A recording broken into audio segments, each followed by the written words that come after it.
Engkau datang untuk menebus dosa kami. Engkau datang untuk menyelamatkan kami.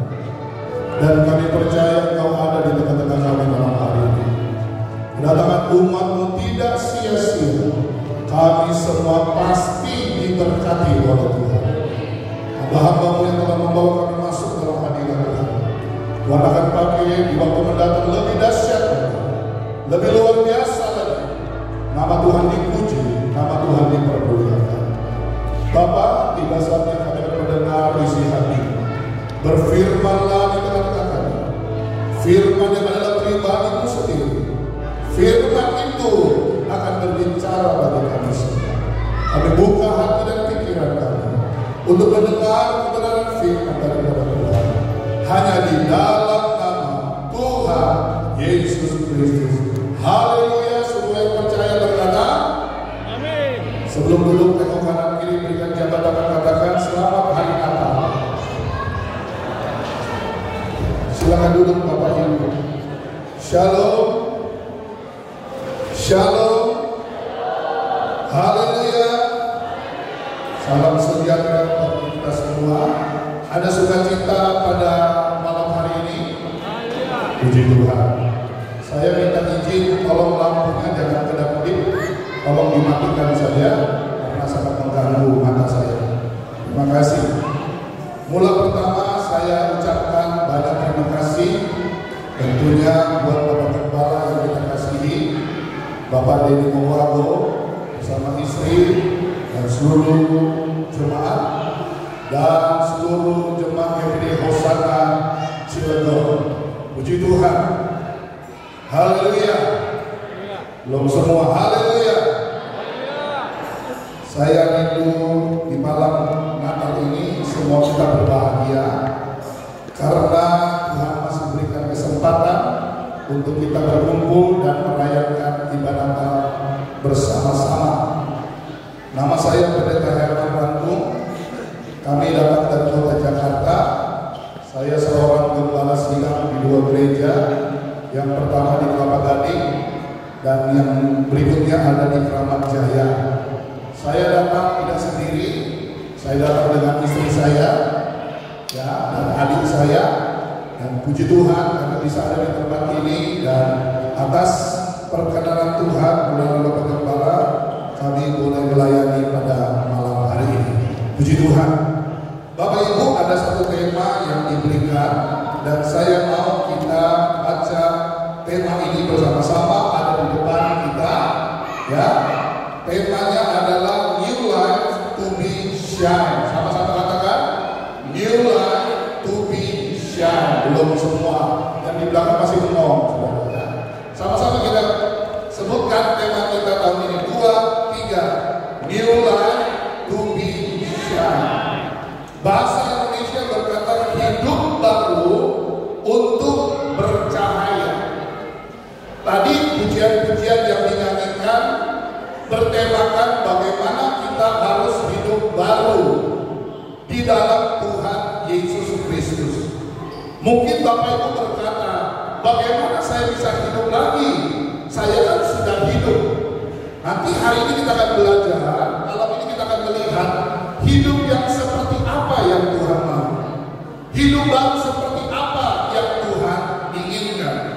Mari sama-sama kita baca ayat pokok kita, Injil Matius pasal 9 ayat 9 sampai ayat yang ke-13. Matius 9 ayat 9 sampai ayat 13. Ada satu cerita yang menarik di sana. Saya rindu kita baca bersama-sama. Yang sudah dapat katakan amin. Yang sudah dapat katakan amin. Matius 9 ayat 9. Halo, ini Natal Bapak Ibu. Amin. Ayo kita baca firman Tuhan. Matius 9 ayat 9 sampai 13. 2, 3. Setelah Yesus pergi dari situ, ia melihat seorang yang bernama Matius duduk di rumah cukai. Lalu ia berkata kepadanya, ikutlah aku. Maka berdirilah Matius lalu mengikuti dia. Kemudian ketika Yesus makan di rumah Matius, datanglah banyak pemungut cukai dan orang berdosa dan makan bersama-sama dengan dia dan murid-muridnya. Pada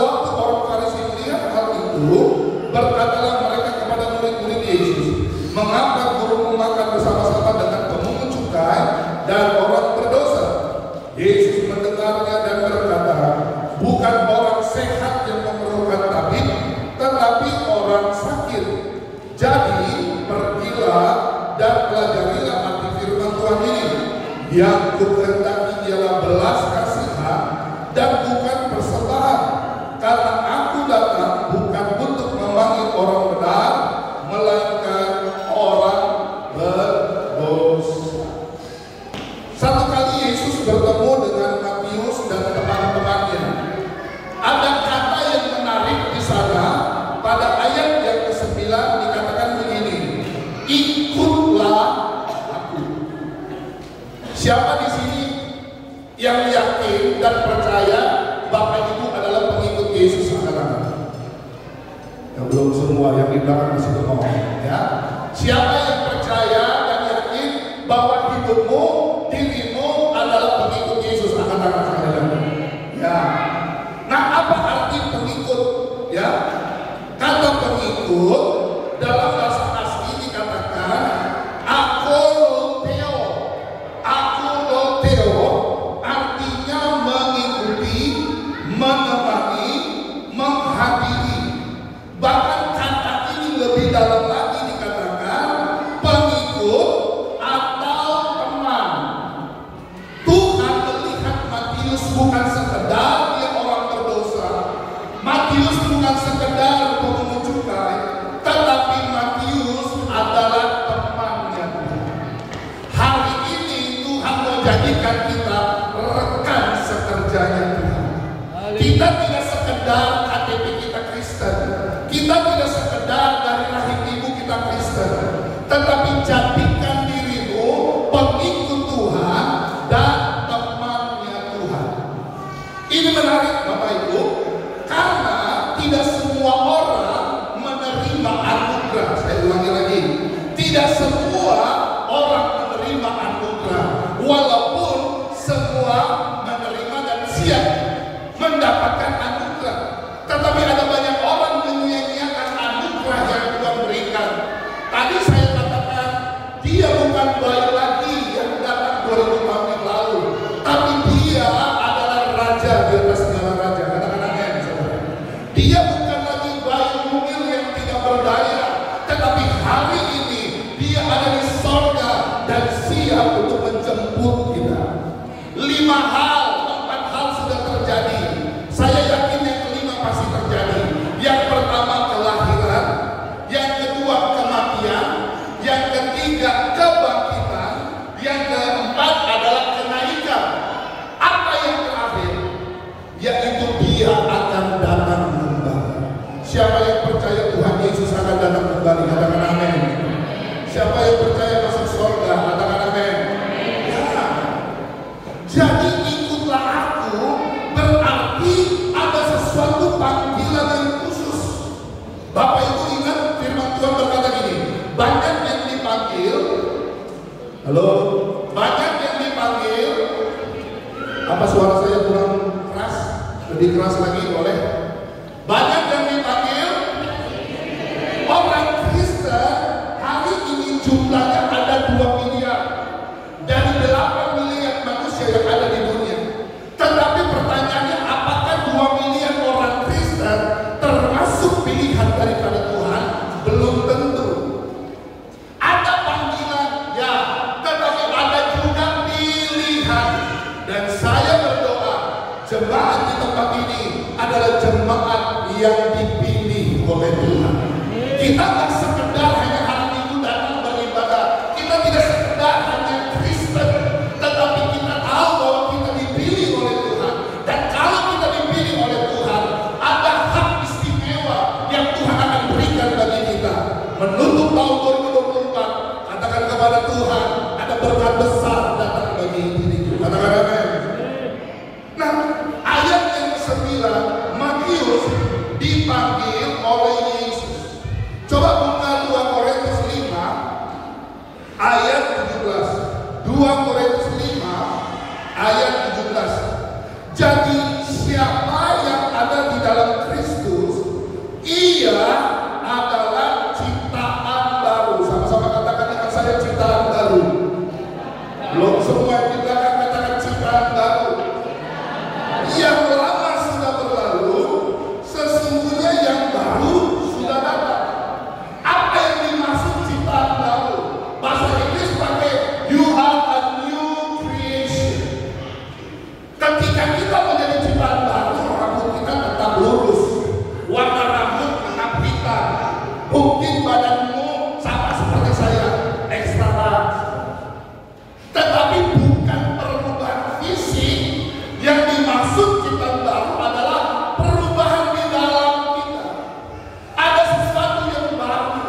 Benar apa betul? Korupsinya iya, simpenan di mana-mana, tapi ngakunya Kristen. Kita berbicara tentang new life, kita berbicara hidup yang baru. Tapi banyak orang Kristen hari ini hidupnya nggak baru-baru. Mereka berkata begini, sama seperti Yesus tidak berubah kemarin, hari ini, sampai selama-lamanya. Tuhan aja nggak berubah, berarti saya juga nggak berubah. Oh salah. Roma 12 ayat yang kedua berkata gini, perbaharuilah budimu, perbaharuilah pola pikirmu, sehingga kau bisa membedakan apa yang benar, apa yang berkenan kepada Tuhan.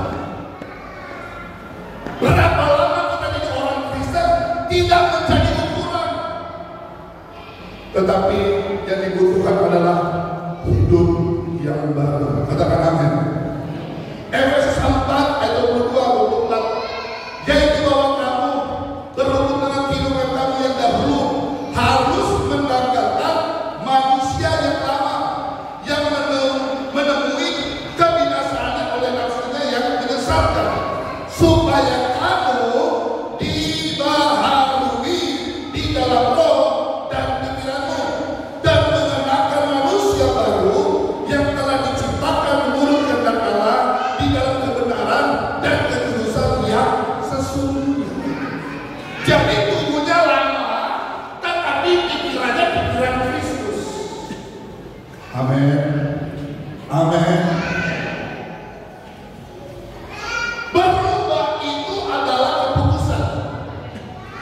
Anda tak bisa berkata, saya masuk gereja ini aja lah supaya saya berubah. Anda boleh masuk ke 100.000 gereja, kalau engkau tidak ambil keputusan untuk berubah, sama saja. Jadi keputusan harus datang dari diri kita. Selanjutnya dikatakan bahwa tadi Matius mengajak teman-temannya yang lain. Saudara, hidup yang diubahkan itu tidak untuk diri sendiri.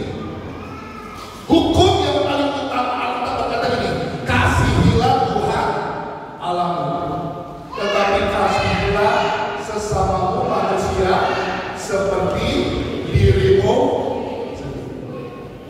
Saya ingin bersaksi Bapak Ibu. Satu kali saya dengan istri jalan di Kelapa Gading, kami mau pulang. Lalu dalam kecepatan mobil 40-50 km per jam, saya yang bawa mobil waktu itu jalan tidak sepi. Saya lihat di ujung mata saya ada seorang ibu dan anaknya duduk di pinggiran jalan. Waktu lewat, saya pikir istri saya nggak lihat. Lalu dia berkata, berhenti, kami berhenti. Lalu dia bilang, mundur. Kami mundur. Sampai di titik di mana di situ ada seorang ibu dan anaknya, dan saya lihat ibunya itu pakai kostum baru. Saya nggak tahu di Cilegon ini ya Om, tapi di Jakarta itu banyak kalau di pinggir-pinggir jalan di lampu merah ada baru-baru yang suka minta duit. Nah ini mamanya dia buka kain barunya, dia duduk di pinggir jalan. Lalu kami berhenti, kami buka kaca, istri saya kasih uang. Waktu istri saya kasih uang kepada anaknya tadinya nggak mau terima, tapi mamanya berkata, ambil.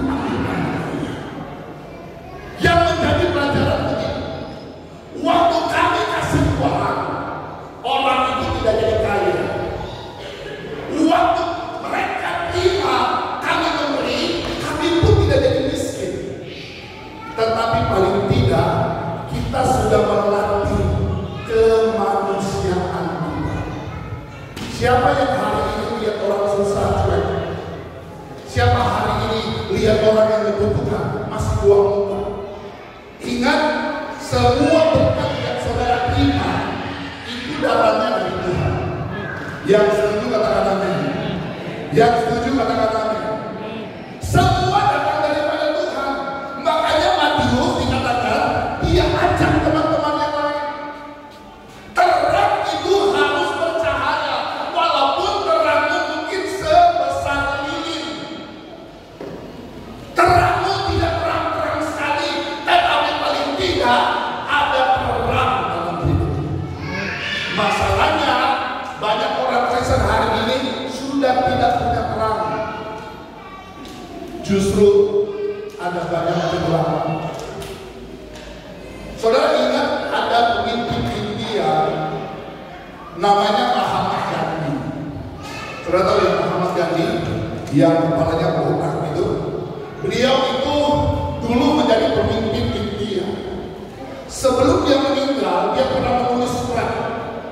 Dia berkata begini, sebenarnya saya ini orang Kristen, tetapi ketika saya melihat kehidupan orang Kristen di India tidak jadi berkat, saya urung niat saya. Bapak itu tak perlu gembor-gembor, percaya kepada Yesus. Yesus dulu sama no. Bagi saya, penginjilan yang paling efektif bukan penginjilan bicara, tapi penginjilan perbuatan. Ambil itu di depan yang kita kenal. Penginjilan apa? Pak Pendeta, suami saya kalau di gereja, I love you Lord. Malaikat lihat dari surga. Gue udah malaikat, lu lebih malaikat dari gue. Itu di gereja. Keluar gereja gantian setan dan jelek kepala. Gue udah setan, lu lebih. Saudara yang ngomong. Saya pakai bahasa sederhana ya. Banyak orang Kristen hari ini menjadi orang Kristen yang munafik.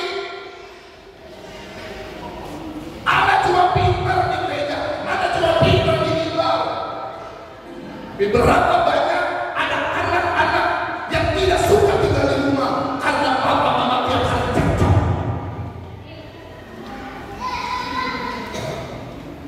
Ayo kamu ada supaya benar apa betul? Bagaimana kita menjadi terang? Bagaimana mungkin kita bisa menerangi orang lain? Dengar yang saya ngomong, Yesus tidak kelihatan dengan kasat mata, betul?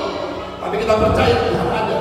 Tapi ketika kita keluar dari pintu gereja ini, dunia melihat kita. Kitalah ambasadornya Tuhan. Kitalah perwakilannya Tuhan. Oleh sebab itu, bentuk tanggung jawab kita, jaga hidupmu supaya kau menjadi terang. Katakan amin. Matius pasal 5 ayat 14-16 berkata begini. Matius 5, kamu adalah terang dunia. Kota yang terletak di atas gunung tidak mungkin tersembunyi. Lagi pula orang tidak menyalakan pelita lalu meletakkannya di bawah gantang, melainkan di atas kaki dia, sehingga menerangi semua orang di dalam rumah itu. Demikianlah hendaknya terangmu bercahaya. Katakan amin. Bercahaya di depan orang supaya mereka melihat perbuatanmu yang baik dan memuliakan Bapakmu yang di. Jadi terang kita tidak untuk kita sendiri, supaya orang lihat, supaya dunia lihat, dan dunia mempermuliakan nama daripada. Yang ketiga katakan amin. Yang ketiga katakan amin. Coba katakan amin. Jadi terang, jadi terang, jadi terang, jadi terang. Dan di belakang di belakang saya suruh apa tadi? Lihat kanan kiri, katakan jadi terang, jadi terang, jadi terang. Benar? Nah, selanjutnya waktu Tuhan bersama dengan Matius dan pemungut cukai yang lain, ada yang terusik, ada yang tidak senang, yaitu siapa? Orang-orang Farisi. Ini menarik. Kenapa orang Farisi merasa terusik? Karena orang Farisi kan berkata gini, mereka kan orang berdosa. Bapak Ibu perhatikan di sini. Saya tahu lagi dengan firman banyak gangguan, tapi saya tetap fokus supaya pesan Tuhan tidak miss. Sekarang saya mau tanya ke Bapak Ibu, siapa di sini yang merasa berdosa? Tuh ada yang angkat tangan, luar biasa. Jangan-jangan dari ini kanan tuh. Saya tahu. Siapa sepanjang minggu yang jatuh dalam dosa?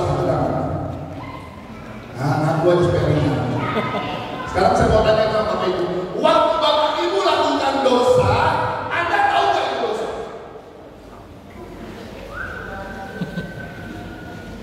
Waktu Bapak Ibu lakukan dosa, Bapak Ibu tahu kan itu dosa? Tahu, kenapa dilakukan? Dosa itu nikmat. Yang kedua, dosa ngajak teman. Betul nggak? Udah tahu nggak boleh, udah tahu dilanggar, udah tahu membuat Tuhan marah, tapi kita terus lakukan. Maaf om, bahkan ada alasan diri. Ya kita yang lain aja lakukan, kenapa gua nggak boleh? Kalau ada orang Kristen kayak begini, ini orang Kristen anak-anak. Ukuran kita bukan pengalaman orang, ukuran kita adalah firman. Kalau firman bilang tidak boleh, ya jangan. Amin.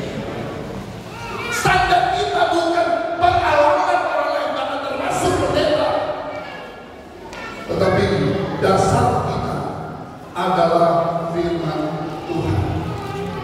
Akan selalu ada orang di sekitar kita yang tidak sedang cemburu dan iri.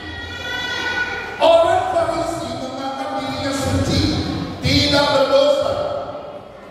Dan Yesus berkata apa? Dosa sama seperti orang yang membutuhkan tabib. Apa itu tabib? Tabib itu dokter. Tabib itu adalah orang yang memberikan kesembuhan. Jadi orang berdosa sama derajatnya dengan orang sakit. Orang berdosa sama dengan orang. Siapa di sini butuh disembuhkan? Katakan. Siapa di sini butuh Tuhan? Saya butuh Tuhan tiap hari. Saya butuh Tuhan tiap hari.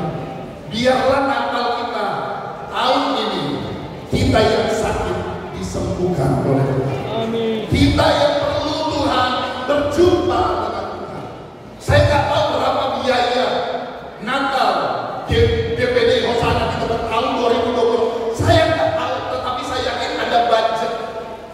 Untuk apa kita mengeluarkan begitu banyak uang kalau ujung-ujungnya tiap tahun tidak ada perubahan?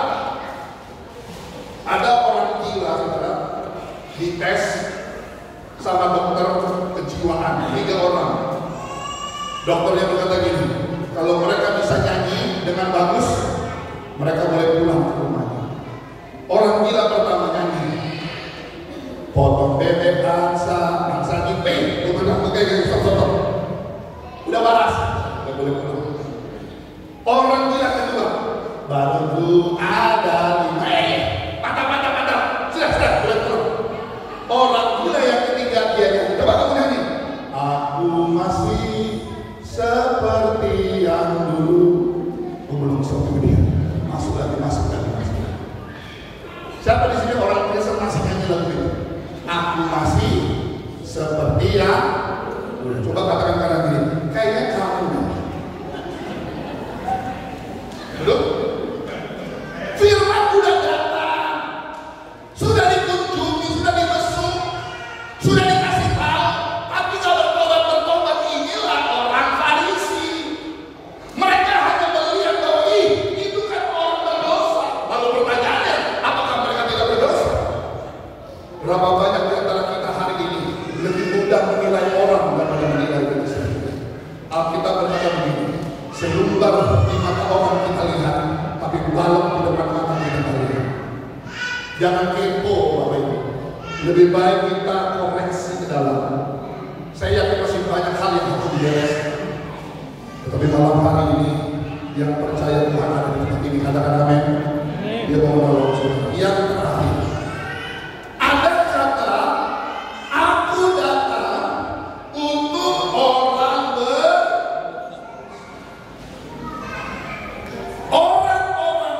Farisi mungkin berpikir bahwa Yesus datang, dia sebagai Tuhan, tapi mereka lupa bahwa ada misi kerajaan Allah, ada tujuan Yesus datang ke dunia supaya yang berdosa diselamatkan. Bapak Ibu, saya katakan begini sama jemaat yang Tuhan percayakan, gereja kita bukan gereja orang kudus. Tapi gereja kita adalah gereja orang berdosa yang mau diurus. Karena Yesus mau datang kepada orang berdosa. Artinya ini, kita sadari siapa kita. Kita harus terbuka kepada Tuhan. Apa perbuatan kita? Jangan sampai pulang ke tempat ini engkau sama seperti engkau datang. Saya berdoa supaya Tuhan menjamah kita semua. Tidak terkecuali dari depan sampai ke belakang. Asal engkau mau buka. Ingat, ada kata yang menjadi ayat kunci. Ikutlah kami. Follow me. Artinya menjadi rekan Tuhan, menjadi teman Tuhan, menjadi pengikut Tuhan, dan hidupmu akan diubahkan oleh Tuhan. Lukas 19 ayat 10 berkata begini, sebab Anak Manusia datang untuk mencari dan menyelamatkan yang hilang. Natal itu bukan hanya celebration, Natal bukan sekedar puji-pujian, walaupun itu baik, tetapi Natal adalah keselamatan. Yang penting selamat, Bapak Ibu. Yohanes 14 ayat yang ke-6, akulah jalan, kebenaran dan kehidupan. Tidak seorang pun akan kembali kepada Bapa kecuali melalui aku. Banyak jalan ke Roma, tapi jalan ke surga hanya di dalam Tuhan Yesus Kristus. Yang percaya katakan amin. Ayat yang terakhir 1 Timotius 1 ayat 15, perkataan ini benar dan patut diterima sepenuhnya. Kristus Yesus datang ke dunia untuk menyelamatkan orang berdosa, dan di antara mereka akulah yang paling berdosa. Dia datang untuk menyelamatkan. Ada seorang bapak, saya tanya, om, yakin masuk surga? Dia garuk-garuk kepala walaupun belum datang. Saya tanya, om, yakin masuk surga? Surga bukan urusan saya, surga urusan Tuhan. Saya sekali lagi tanya, om, yakin masuk surga? Saudara, berbicara surga itu kepastian. Karena dia datang dari surga. Alkitab berkata, aku akan pergi kembali dan menyediakan tempat bagimu. Perhatikan baik, ayat itu berkata, kalau tempat itu sudah selesai, aku akan datang kembali menjemput engkau. Karena di mana aku berada, aku mau juga engkau berada. Saudara percaya saudara masuk surga? Saudara percaya saudara sudah diselamatkan? Jadilah terang, jadilah terang, supaya terang kita bercahaya bagi sekitar kita. Selamat hari Natal 25 Desember 2024 dan selamat menyongsong tahun baru 1 Januari 2025. Immanuel, Allah beserta dengan kita. Kita bagi berdiri.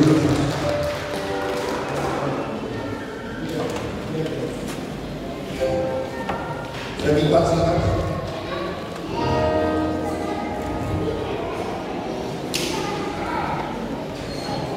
Mari tutup Alkitab. Sekali lagi, siapa yang percaya Tuhan ada di tempat ini? Siapa yang percaya Tuhan ada di tempat ini? Dia lahir memang 2000 tahun yang lalu, tapi dia sudah dari surga hari ini.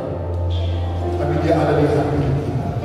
Dia hidup dalam diri kita. Dia setelah Dalam diri kamu,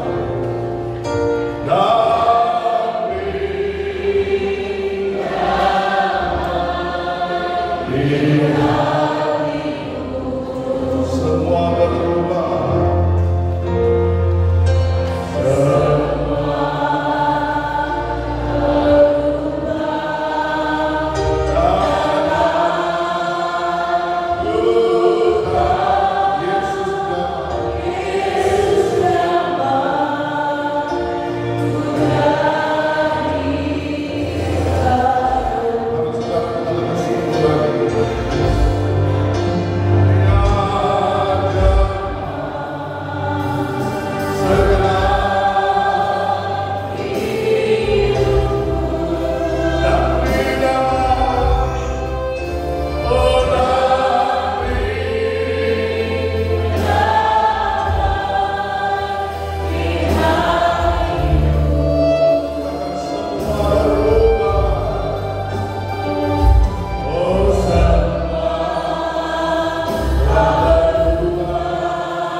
lagi kau dijamah oleh Tuhan. Mungkin kau berkata, iya pernah waktu KKR 5 tahun yang lalu. No. Jamaah Tuhan harus setiap hari. Engkau harus dijamah. Dan malam Natal ini Tuhan mau menjamah. Saya mau kita tutup mata kita, jangan tengok kanan tengok kiri, ini bukan tontonan.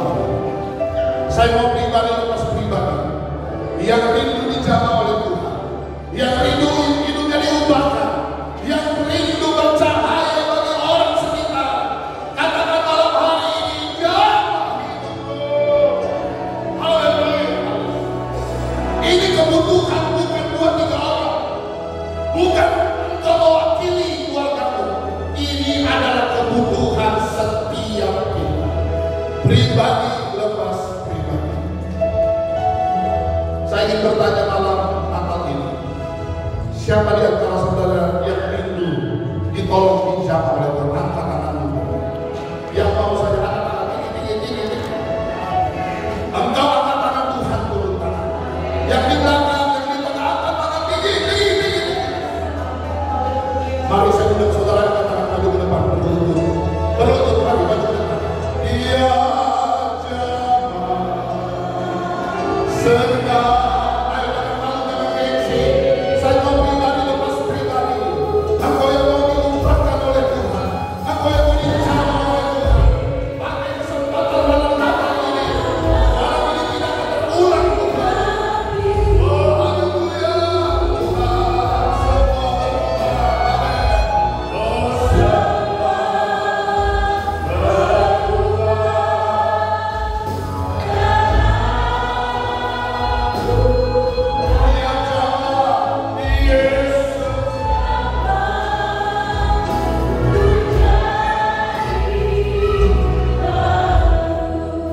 saya nggak biasa di gereja saya waktu ke depan.